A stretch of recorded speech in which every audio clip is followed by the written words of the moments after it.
네, 삼성전기 주주분들 안녕하세요. 김프로입니다. 오늘 오전장 중에 바로 방송을 켰는데요. 빠르게 핵심만 말씀드리는 시간 가져보겠습니다. 먼저 차트를 보게 되면 8%가 넘는 상승이 나와주고 있는데요. 먼저 오늘 왜 이렇게까지 크게 상승을 했는지 오늘 나온 큰 지표부터 짚고 가겠습니다. 어제 발표된 미국 6월 CPI 헤드라인이 3.5%가 나왔습니다. 예상치가 3.8%였는데 크게 하회를 한 건데요. 근원 CPI도 2.6%로 예상치인 2.8%를 하회했고요. 이 정도면 인플레이션 우려가 확실히 한풀 꺾인 걸로 볼 수 있는 수치입니다. 그런데 케빈 허시 연준 의장 이날 하원 청문회에 출석을 해서 CPI는 둔화가 됐지만 아직 임무가 끝난 게 아니다 라는 신중한 코멘트를 얹었습니다. 그럼에도 시장은 이 CPI 서프라이즈를 워낙 크게 받아들이면서 7월 금리 인상 확률을 50%에서 10%까지 낮췄는데요. 이게 오늘 국내 증시 전반에 안도감을 주고 있는 겁니다. 다만 아직 변수가 하나 남아있는데요. 바로 오늘 밤 미국 PPI 생산자 물가지수 발표가 예정돼 있거든요. 이것까지 확인을 해봐야 이번 인플레이션 둔화 흐름을 확인해 볼 수가 있는 겁니다. 이런 분위기 속에서 삼성전기가 8%까지 튀어 올랐는데 수급을 보게 되면 좀 이상한 그림이 하나 있는데요. 이렇게 크게 오르는데도 외인들은 오히려 팔고 있습니다. 그래서 오늘 영상에서는 이 CPI발 안도감이 삼성전기한테 왜 이렇게 크게 반영이 된 건지, 그런데도 외인들은 왜 매도로 대응을 하고 있는지, 지금 이 자리를 우리가 어떻게 봐야 되는지까지 전부 다 정리를 해서 명확하게 말씀을 드리겠습니다. 이렇게 중요한 내용들 총 정리해서 오늘 영상에 준비해 봤으니까 영상 끝까지 절대 놓치지 마시고요.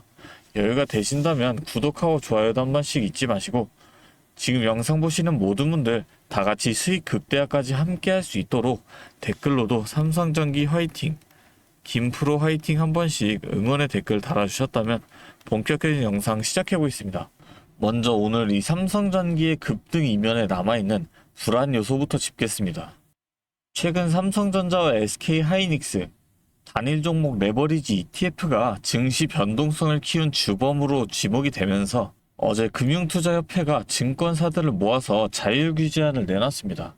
기본 예탁금 상향, 리밸런싱 시점 분산 같은 내용이었는데 이건 업계 자율안이고 정부 차원의 최종 결론은 내일 모레 있을 이 F4 회의에서 나올 예정인데요. 이 레버리지 ETF, 기초자산이 삼성전자와 SK하이닉스인 만큼 규제 결과가 강하게 나오면 이 두 종목 자체의 변동성이 커지고 그 여파는 같은 반도체 밸류체인에 있는 우리 삼성전기 주가에도 그대로 옮겨붙을 수가 있는 겁니다. 그러니까 이 이슈 아직 완전히 끝난 게 아니라 결과에 따라서 삼성전기한테도 다시 변동성을 키울 수 있는 변수로 남아 있는 겁니다. 그런데 여기서 봐야 할 게 하나 있는데요. 골드만삭스가 최근 트레이딩 데스크 보고서에서 이번 코스피의 급락을 이렇게 진단을 했습니다. 이 레버리지 상품에 물린 계좌들이 강제로 청산되면서 낙폭이 커진 거지 새로운 악재가 계속 터진 게 아니라는 거예요. 그리고 진짜 바닥이 오려면 개인 투자자들의 매수 시도가 완전히 멈춰야 되는데 개인 신용 융자 계좌의 이 마진콜 비율이 이달 10일 기준으로 5%까지 올랐고 지난주 급락을 감안하면 지금 이보다 훨씬 더 높아졌을 거라는 분석입니다. 반면 기관은 이 급락장 동안 대량 매도 없이 관망만 하고 있었다는 것도 같이 확인이 됐고요. 이 진단이 삼성전기한테 왜 중요하냐면 그동안 삼성전기 주가를 눌러왔던 게 회사 자체의 문제가 아니라 이 레버리지 상품발 연쇄 청산이었다는 뜻이거든요. 그러니까 지금 나오는 이 반등, 개인들의 강제 청산 물량이 어느 정도 소화가 되면서 나오는 그 자리로 보셔야 한다는 건데요. 그리고 이번 주 후반 ASML과 TSMC의 실적이 변수입니다. 여기서 코어스 수요나 캐펙스 가이던스가 견조한 게 확인이 된다면 반도체 장비, 부품 수요가 계속 견조하다는 뜻이 되고 이건 삼성전기의 부품 수요로도 직접 연결되는 근거가 되는 거죠. 그리고 코스피가 사상 최고치 9,385포인트에서 어제 6,400대까지 밀렸던 만큼 지금은 역사적으로도 저평가 국면에 들어와 있다고 보고 있습니다. 작은 호재 하나에도 급하게 반전이 나올 수 있는 자리라는 건데 오늘 삼성전기의 이 상승도 이런 배경에서 나온 걸로 볼 수 있습니다. 그렇다면 이제 우리가 앞으로 집중해서 봐야 할 건 바로 오늘 밤 발표되는 이 PPI 생산자 물가지수입니다. 이 CPI가 소비자 단계 물가라면 PPI는 그 앞 단계, 기업들이 원자재나 부품을 살 때 치르는 그 가격을 보여주는 지표인데요. 시장의 컨센서스를 보면 이번 PPI 전월 대비 보합 수준으로 예상되고 있습니다. 직전 2달 연속 1.1%씩 뛰었던 걸 감안하면 상당히 둔화된 수치가 나올 걸로 보고 있는 거예요. 최근 유가가 한풀 꺾인 영향이 크다는 분석입니다. 컨센서스대로 나온다면 어제 CPI에 이어서 인플레이션 둔화 흐름이 일회성이 아니라는 게 확인이 되는 거고, 오늘 반등한 반도체 밸류체인 전반에 추가 동력이 붙을 수 있습니다. 그래서 저는 오늘의 이 흐름 한 번에 다 들어가시는 게 아니라 분할로 나눠서 접근하시는 걸 권장드리는데요. 오늘 밤에 이 PPI까지 잘 나와준다면 남은 비중을 추가로 들어가실 근거가 하나 더 쌓이는 거죠. 정리해드리자면 오늘 삼성전기의 이 상승은 어제 나온 CPI 서프라이즈로 금리 인상 우려가 크게 줄어들면서 반도체 밸류체인 전반에 안도감이 퍼진 결과입니다.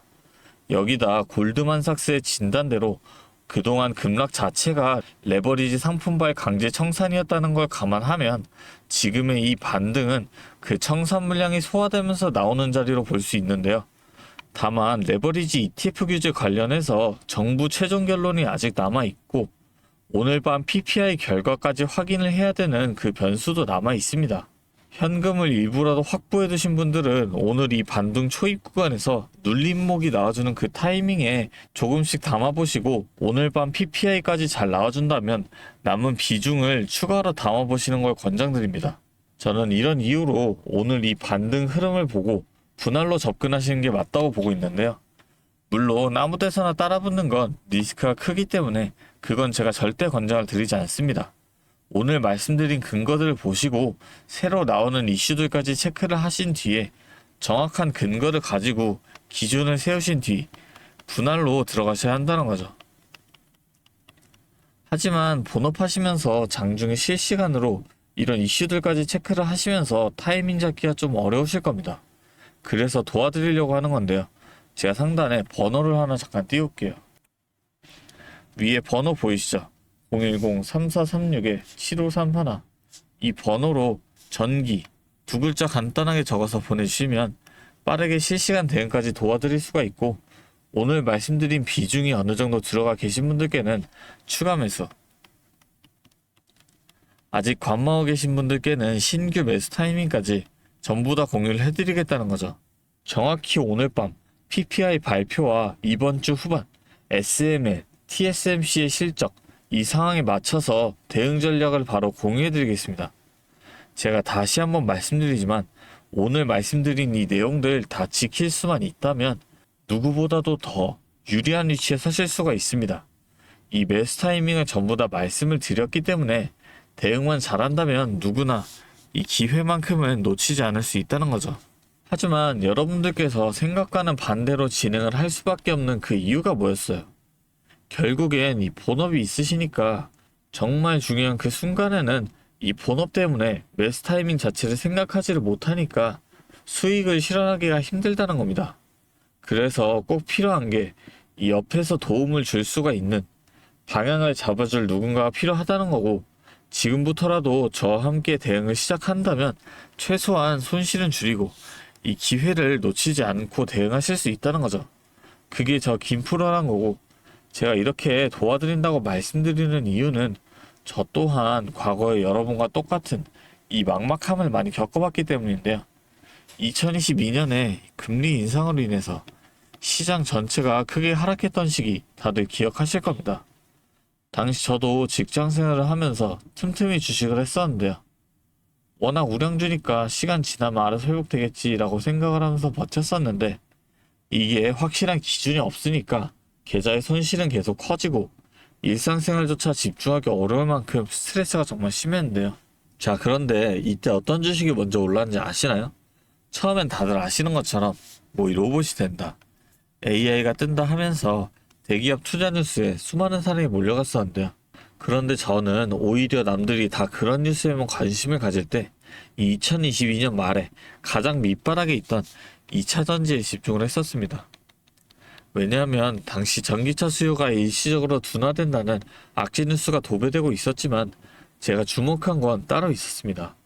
바로 우리 일상 속에서는 이미 아파트 주차장이나 대형마트마다 전기차 충전 구역이 법적으로 의무화가 되면서 강제적으로 늘어나는 인프라의 변화가 눈에 띄게 일어나고 있었죠. 여기에 글로벌 완성차 브랜드들이 내연기관 생산을 전면 중단하겠다는 구체적인 계획들을 잇따라 발표하고 있었고, 결국 전 세계 모든 자동차가 이 배터리로 바뀔 수밖에 없는 거대한 산업의 방향성은 그 누구도 막을 수 없겠다라는 명확한 결론이 섰던 겁니다. 결국 이 배터리에 들어가는 핵심 소재를 만드는 기업의 가치는 올라갈 수밖에 없다라고 확신을 했기 때문에 저는 남들이 다 포기를 할 때 이 2차 전지 하나에 철저하게 집중을 해서 2023년에 계좌 손실을 메꾸고 빠르게 회복해냈었죠. 하지만 이 2차 전지가 오른다는 걸 알아도 기업마다 들고 있는 이 기술력들이 다 다르고 주가가 흔들리는 등락폭도 전부 다 다를 수밖에 없잖아요. 그래서 제가 평소에도 이 기업에 대한 분석과 기업에 대한 가치를 판단을 하고 진입을 하셔야 한다라고 말씀을 드리는 겁니다. 지금 이 영상 보시면서 어떻게 해야 할지 걱정하시는 분들의 마음 제가 너무나도 잘 압니다. 여러분들만큼은 제가 겪었던 이 시행착오를 좀 피하셨으면 합니다. 그리고 마지막으로 지금까지 영상 시청해주신 분들을 위해서 특별한 이 선물 하나도 준비해 왔으니까요. 지금까지 영상 시청해주신 주주님들만큼은 꼭 이 선물까지 함께 챙겨가셨으면 좋겠습니다. 자, 오늘 제가 준비한 선물은 요즘 굉장히 핫한 이 AI와 관련된 종목인데요. 자, 그런데 이 AI가 사용되는 곳이 굉장히 또 많고 용량도 크다 보니까 전기가 부족해져서 이 전력난이 상당히 심각하다는 겁니다. 이게 어느 정도냐면 이 데이터 센터가 쓰는 전기량이 우리나라 전체 사용량의 2배가 넘는다는 거죠. 그래서 이 데이터 센터 기업들이 가장 먼저 해결해야 하는 숙제가 바로 이 전력난을 해결하는 겁니다. 자, 그런데 이 전력난을 해결하려고 발전소를 더 지으려면 이 10년이 넘는 시간이 걸리는데 당장 내일 전기가 모자란데 10년은 너무 길죠. 그래서 오늘 가져온 게 가상발전소인데요. 이 가상발전소는 정부와 기업도 큰 관심을 보이는 핵심 사업이라는 겁니다. 그러면 이 가상발전소는 뭘까요?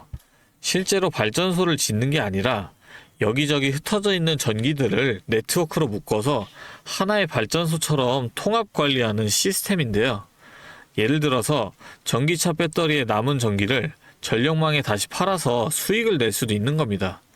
이런 식으로 전국의 남은 전기들을 AI가 모아서 마치 하나의 거대한 발전소처럼 운영하는 거죠. 사실 지금까지는 전기를 절약해야 한다 이렇게만 생각했잖아요. 그런데 이 조건 자체를 바꿔버린다는 겁니다. 이 발전소를 무작정 지을 수 없다면 있는 전기를 얼마나 효율적으로 쪼개서 쓸 수 있느냐가 핵심이 된 거예요. 이게 바로 이 가상발전소가 앞으로의 시장을 지배할 수밖에 없는 이유가 되는 겁니다. 이미 테슬라에서는 일본에서 가상발전소 사업을 전국으로 확대했고요. 우리나라 정부도 제주도에서 이미 시범 사업을 운영하는 중이죠. 결국에는 이 가상발전소, 즉 VPP 사업이 미래의 핵심 사업으로 자리 잡을 수밖에 없는데요.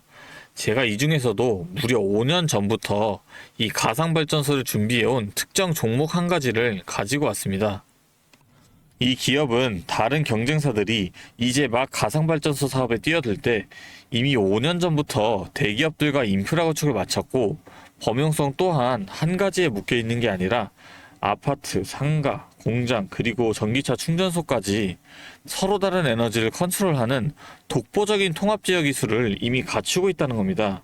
다시 말해서 에너지 효율을 뽑아내는 기술력이 시장 평균보다 이미 30% 이상 앞서고 있다는 평가를 받고 있어요. 그렇다면 올해 2026년 분산에너지 특화 사업이 본격화되면 어떻게 될까요? 이 기업의 소프트웨어가 전국에 깔리게 되는 압도적인 점유율을 예상해 볼 수 있겠죠. 그렇다면 우리는 남들보다 한 발 앞서서 이 수익의 길목을 지키고 있어야 큰 수익을 가져간다는 겁니다. 자, 제가 지금 정말 공들여서 분석한 이 종목 정말 궁금하시죠? 지금 화면에 보이시는 이 번호 010-3436-7531로 선물이라고 두 글자 적어서 문자 보내주시면 제가 확인하는 대로 분석한 리포트와 함께 종목명까지 바로 공유해드리도록 하겠습니다. 제가 드리는 이 선물로 우리 구독자분들이 조금 더 여유있고 성공적인 투자 이어나가셨으면 좋겠고요. 지금까지 긴 영상 시청해주셔서 감사합니다. 김프로였습니다.